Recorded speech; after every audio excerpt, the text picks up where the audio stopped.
Bienvenue sur la chaîne Parole du Cœur, l'espace où nous accueillons vos peines pour rendre au monde une version de vous plus complète, sereine et heureuse. Aujourd'hui, nous allons aborder un sujet qui touche au plus profond de nous. Ces amitiés qui, un jour, sans crier gare, ne sont plus. Restez avec nous jusqu'à la fin, car ce voyage au cœur des relations humaines vous réserve bien des émotions et des révélations surprenantes. Cela vous est-il déjà arrivé? Vous êtes sur les réseaux sociaux, vous tombez sur quelque chose de drôle et par réflexe, vous voulez identifier quelqu'un pour en rire ensemble. Mais soudain, votre main s'arrête. Vous réalisez que cette personne que votre cœur a appelée est devenue, on ne sait quand, une ancienne amie proche. Il semble que nous ayons tous au moins une de ces personnes dans notre vie. Parfois, quelqu'un demande « Tiens, ça fait longtemps que je ne vous ai pas vus ensemble, vous deux ». Et tout ce qu'on peut faire, c'est esquisser un sourire triste et secouer la tête. Beaucoup disent que la douleur d'un ancien meilleur ami est bien plus vive que celle d'un ancien amour. C'est peut-être parce que les amitiés commencent rarement par une déclaration et se terminent rarement par une rupture officielle. C'est cette absence de fin, ce sentiment d'inachevé qui rend la cicatrice laissée par un ancien ami si profonde. C'est comme un verre d'eau qui a été bouillant et qu'on a laissé refroidir. On pense que le danger est passé, mais en y touchant, on se brûle encore. On croit avoir tourné la page, mais à la simple évocation de son nom, les regrets refont surface, intacts. Et vous, votre amitié a-t-elle survécu à l'épreuve du temps? Depuis longtemps, l'être humain se considère comme une créature solitaire, ayant évolué pour tout faire de manière indépendante. Encore aujourd'hui, on nous apprend à être autonome, à pouvoir tout gérer seul quand personne n'est là. Mais être indépendant ne veut pas dire être seul, et l'humanité n'est pas une espèce solitaire. Nous nous sommes toujours développés en communauté, c'est grâce au groupe que nous avons pu évoluer. C'est pourquoi personne ne peut vivre sans la moindre relation autour de lui. Nous avons des amis pour maintenir ce lien social fondamental. Mais parfois, les choses les plus simples sont les plus difficiles à obtenir et les plus faciles à perdre. Simplement parce qu'on pense qu'une chose facile à acquérir ne demande pas beaucoup d'efforts pour être entretenue. C'est ainsi que beaucoup d'entre nous commettent l'erreur de croire qu'un meilleur ami sera toujours là et finissent par devenir négligents, par ne plus apprécier sa présence. Sans qu'on sache comment, le meilleur ami se transforme en ancien ami. D'abord, analysons ces deux mots, meilleur ami. Y a-t-il une seule définition? Chaque personne aura la sienne, mais en général, un meilleur ami est quelqu'un qui nous a accompagnés pendant longtemps, ou du moins assez longtemps, pour qu'une compréhension mutuelle s'installe. Pour moi, ces mots, compréhension mutuelle, suffisent à tout définir. Pas besoin d'être toujours collés l'un à l'autre, pas besoin que l'autre soit présent à chaque instant de notre vie. C'est simplement cette personne à côté de qui on se sent bien, avec qui on peut être vraiment soi-même. Un espace où règne le pardon, la protection, mais aussi l'exigence qui nous pousse à grandir. La première lettre nous est envoyée par une auditrice qui se surnomme Minette. J'ai vraiment eu une amie très chère, mais aujourd'hui, quand j'y pense, ça me terrifie. J'ai peur de me lier à nouveau à quelqu'un. Est-ce que je suis encore en contact avec elle? Oui. Mais si je le pouvais, j'arrêterais de faire semblant. Je me fais facilement des amis. Tout le monde m'apprécie, mais dès que je sens qu'une relation pourrait devenir plus intime, je panique et je prends mes distances. Je ne sais pas pourquoi. Cette amie est devenue mon obsession, mon cauchemar. Vous demandez pourquoi on est toujours amis, pourquoi on se parle encore? Un jour, elle a traversé toute la France, de Paris à Marseille, juste pour passer du temps avec moi. Nous avons même veillé toute la nuit ensemble. Je n'ai juste pas le cœur de la blesser, alors que moi-même, je suis en morceaux. Je suis une mauvaise personne, n'est-ce pas? Chère Minette, j'ignore ce qui a pu se passer entre vous pour que de tels sentiments, ce manque de sincérité, s'installent. Mais je pense que vos actions sont dictées par votre raison. Vous gardez le contact, vous sortez encore avec elle. Alors pourquoi ne pas essayer de vous donner une chance, d'ouvrir votre cœur, de partager et d'écouter davantage pour comprendre, pour pardonner, pour dénouer les nœuds de cette amitié que vous essayez de maintenir par la seule force de votre volonté. Essayez, juste une fois de plus, de ne plus être sur la défensive. Mettez-y tout votre cœur, soyez sincère avec quelqu'un. La sincérité n'est jamais méprisée. j'en suis convaincue. Vous savez, l'amitié est une relation où l'on choisit volontairement d'écouter et de partager. Nous ne devrions pas attendre d'être écoutés ou espérer que l'autre se confie à nous. Ce qui existe dans l'amitié, c'est la confiance. Je me rends compte que je suis heureux quand mon ami arrive à exprimer ce qu'il tourmente, même si ce n'est pas à moi. Ne nous imposons pas le standard qu'un meilleur ami est celui à qui l'on peut absolument tout raconter. Chacun a sa propre vie, ses propres limites. Je ne pourrai jamais comprendre entièrement ta douleur, et tu ne pourras jamais sonder tous les recoins de mon cœur. Ce dont nous avons besoin dans une amitié, c'est d'être un compagnon de route, de faire preuve d'empathie, de traverser les épreuves ensemble. Tu es toujours à mes côtés, et ça, c'est suffisant. Et si vous ne trouvez pas cette compréhension mutuelle entre vous et un ami, ce n'est pas grave.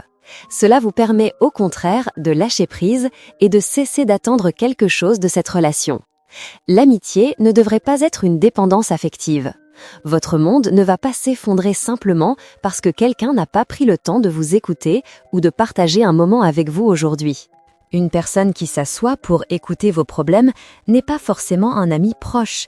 Il est même possible qu'elle ne vous comprenne pas du tout, qu'elle ne voit pas votre véritable valeur.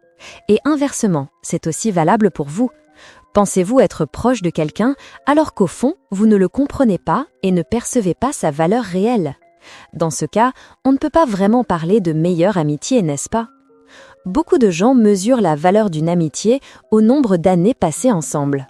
Bien sûr, des amis qui nous accompagnent depuis 5, 10 ou 20 ans sont précieux. Mais parfois, c'est justement cette longue histoire qui nous pousse, sans le vouloir, à tenir cette amitié pour acquise, à penser qu'elle durera éternellement sans qu'on ait besoin de l'entretenir ou d'en prendre soin. La lettre qui suit nous raconte l'histoire d'une auditrice et de son amitié de 10 ans. Elle est adressée à Chou, ma douce amie. En vérité, je t'ai déjà écrit tant de lettres, mais je n'avais jamais imaginé qu'un jour, il y en aurait une pour toi que je ne voudrais pas envoyer. Peut-être que toutes ces lettres, toutes ces colères futiles ont fini par t'épuiser. Ou peut-être que celle que je suis devenue est si différente de la personne que j'étais il y a 10 ans que même en essayant de toutes mes forces, briser la glace entre nous reste impossible. Parfois, quand je pense à toi, je réalise avec un choc. J'ai perdu ta douceur et ce lien précieux pour toujours. Désormais, je n'aurai plus jamais le privilège égoïste d'occuper une place spéciale dans ta vie.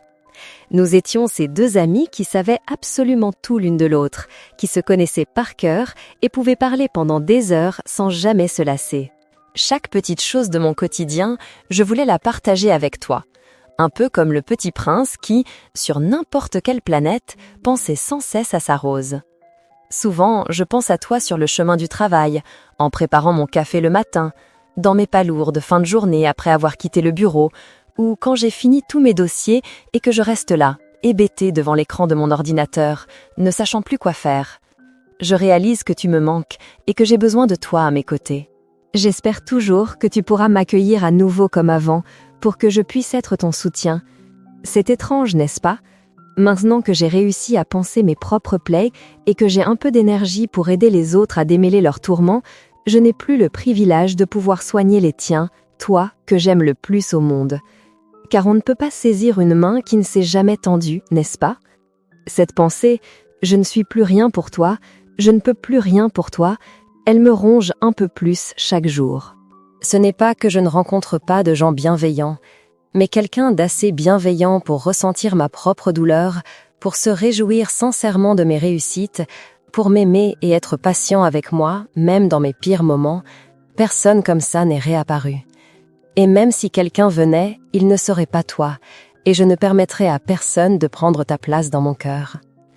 Chou, je te souhaite sincèrement tout le meilleur du monde. J'espère que la vie te traitera avec la douceur que je ne peux plus t'offrir. J'espère que tu parviendras à te construire une force intérieure solide pour affronter ce monde tel qu'il est. Je ne sais pas si, parfois, tu as envie de chercher une issue, tout là-haut, dans les étages. Si c'est le cas, j'espère qu'à ce moment-là, tu penseras à moi comme une raison de rester, parce que j'ai toujours besoin de toi et que je t'aime infiniment, mon chou. J'espère tellement que cette lettre parviendra à Chou, ou qu'au moins elle pourra générer une énergie positive qui, d'une manière ou d'une autre, lui sera transmise. J'espère que Chou comprendra qu'il y a encore des amis qui veillent sur elle et l'aiment sincèrement. Je ne peux pas comprendre la douleur ou les secrets qui se cachent derrière votre histoire, mais j'espère que vous pourrez vous asseoir ensemble, ne serait-ce qu'une fois, pour vous dire à quel point vous comptez l'une pour l'autre. L'une veut se rapprocher, l'autre semble s'éloigner. En tant que témoin extérieur, c'est vraiment déchirant. En lisant cette lettre, j'imagine notre étoile filante en train d'écrire des messages, hésitant à les envoyer pour finalement tout effacer. Et de l'autre côté, Chou, avec ses propres inquiétudes et ses propres peurs. Si seulement j'avais un pouvoir magique pour apaiser les tourments de ces deux amis. Mais que faire ? Aujourd'hui, seuls vous deux pouvez décider. Étoile filante, essaye encore une fois de te rapprocher de cet ami qui a partagé 10 ans de ta vie. Écoute-toi, au fond de toi, c'est clairement ce que tu veux, n'est-ce pas ? Tente ta chance, une dernière fois. Et toi, mon ami, tu as le droit de choisir, mais s'il te plaît, fais le bon choix avec un cœur grand ouvert, prêt à recevoir l'amour de ceux qui t'aiment sincèrement, pour que ton âme trouve enfin la paix.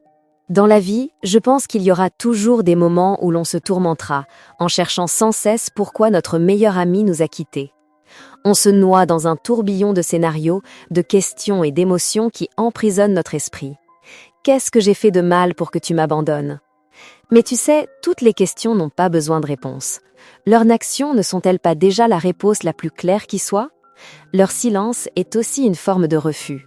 Et à partir de cet instant, nous pouvons enfin les laisser partir, leur rendre leur liberté et retrouver la nôtre, sur ce chemin où nous grandissons pour que notre cœur soit assez grand, notre âme assez forte et que nous soyons prêts à accueillir la sérénité qui nous guidera vers l'avenir. Après la fin d'une amitié, comment te sens-tu ? N'as-tu pas l'impression d'avoir une foule d'émotions refoulées au fond de toi, impossibles à exprimer ? Laisse ces pensées s'échapper de ta tête et dépose-les. Libérer ces émotions est un acte d'une importance capitale lorsque tu es confronté à la colère, à la perte ou au chagrin. Tu peux écrire tout ce que tu ressens, puis ne jamais le relire, ou même déchirer cette feuille, voire la brûler. Mettre fin à une amitié, c'est aussi libérer de l'énergie mentale pour les nouvelles aventures qui t'attendent. Mais la toute première chose à faire, c'est d'accepter que cette amitié est bel et bien terminée. Permets-toi de pleurer pour elle, mais n'oublie pas de te fixer une limite. Et puis, tout ira bien. La dernière lettre nous vient d'une abonnée qui se surnomme Petite Fleur, une personne qui a partagé plus de 5 ans de sa vie avec son amie. Je ne sais pas ce que j'étais pour toi, mais pour moi, tu étais tout pendant cette période. Ma meilleure amie, la seule, je n'avais que toi. Quand tu es arrivée dans ce nouvel environnement, sans réussir à t'intégrer, j'étais toujours là pour toi, à tes côtés, pour t'encourager. Mais quand tu t'es fait de nouveaux amis, de nouvelles relations, tu m'as infligé le silent treatment. Pourquoi as-tu fait ça ? Cela fait plus d'1 an que notre amitié est terminée. Parfois, je pense encore énormément à elle. Je cherche souvent son profil sur les réseaux sociaux, je demande de ses nouvelles à d'autres et je rêve même d'elle. Parfois, je me demande si ce n'était pas de ma faute. M'as-tu déjà considéré comme ton ami ? Est-ce que je te manque parfois ? De temps en temps, mes parents demandent de tes nouvelles. Je sais que c'est une chose dont je peux seulement me souvenir, sans plus aucun espoir de retour. Même dans mes rêves, je te vois silencieuse, ne disant rien. Tu ne sais pas à quel point j'ai pleuré et sombré dans le désespoir après ton départ. Tu es sortie de ma vie au moment où je traversais la pire crise. Tu m'as laissé tomber dans un trou si profond, recroquevillé sur moi-même, et jusqu'à aujourd'hui, je n'ai pas réussi à en sortir. J'espère que nous ne nous reverrons jamais. Adieu, Sophie. Le silent treatment, ou ce qu'on pourrait appeler le silence toxique, est un refus de communiquer avec une personne alors que celle-ci tente désespérément d'établir le dialogue pour obtenir une réponse. Il faut admettre qu'en grandissant et en suivant nos propres chemins, nous nous éloignons parfois de nos amis. Nous avons de nouvelles préoccupations qui, d'une manière ou d'une autre, affectent nos anciennes relations. Mais Sophie, chaque amitié mérite d'être chérie.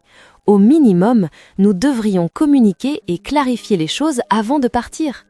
Et au minimum, ton ami aurait mérité de croire en tes paroles plutôt qu'aux innombrables scénarios et pensées négatives que son cerveau a créés. Car le silence abandonne l'autre à une myriade de questions, sans comprendre ce qu'il a fait de mal. Mieux vaut une fin claire et nette qu'une douleur qui nous ronge sans cesse. Selon un psychologue de l'université d'Oxford, notre cercle social est limité à un maximum de 150 personnes. Et pour maintenir une relation, quelle qu'elle soit, il faut y investir non seulement du temps et de l'énergie, mais aussi de l'argent. Par conséquent, pour se faire de nouveaux amis, nous devons parfois laisser partir d'anciennes relations, tandis que celles que nous avons déjà doivent être entretenues et chéries. La vie n'est pas une ligne droite, mais plutôt un train, avec ses rencontres et ses adieux tout au long du voyage. Avoir rencontré un ami qui te comprend, avec qui tu as partagé des souvenirs inoubliables, c'est déjà une chance immense. Mais ne t'accroche pas à ces moments en espérant que ça durera toute la vie. Chaque personne qui entre dans notre existence est là pour une raison, guidée par le destin. Quand ce destin est accompli, il faut leur dire au revoir, même si ton cœur s'y refuse. Parfois, il n'y a même pas de raison précise à cela. Un restaurant ne ferme pas sa porte à ceux qui veulent entrer et ne court pas après ceux qui veulent partir. Il en va de même pour la vie. N'est-ce pas que l'existence serait plus paisible, plus douce et plus sereine si nous accueillions toujours les amis qui viennent à nous sans retenir ceux qui veulent s'en aller ? J'espère qu'après tout ce qui s'est passé, tu sauras garder cette sincérité pure des premiers jours et continuer à offrir des sourires même lorsque le cœur n'est pas à la fête. Qu'importe si nous avons eu tort ou raison aujourd'hui, aimons ce présent plus encore que la promesse de demain. Pardon pour ces choses qui n'ont jamais été dites, qui n'ont jamais pu former de véritables phrases. Pardon pour tous ces jours passés qui se sont écoulés, qui ont filé vers une destination inconnue. Combien de temps faudra-t-il pour que l'on apprenne à oublier la mélancolie, pour que ce cœur apaise enfin sa douleur et que les souvenirs de la séparation se dissipent doucement dans la lumière du matin ? Nous espérons que ces mots ont trouvé un écho en vous. Si ce contenu vous a touché, n'hésitez pas à laisser un j'aime, à vous abonner et à le partager pour qu'il puisse toucher d'autres âmes. L'équipe de Paroles du Cœur serait ravie de lire vos pensées et vos propres histoires dans les commentaires. Votre voix est précieuse pour nous. Merci de nous avoir accompagnés jusqu'au bout.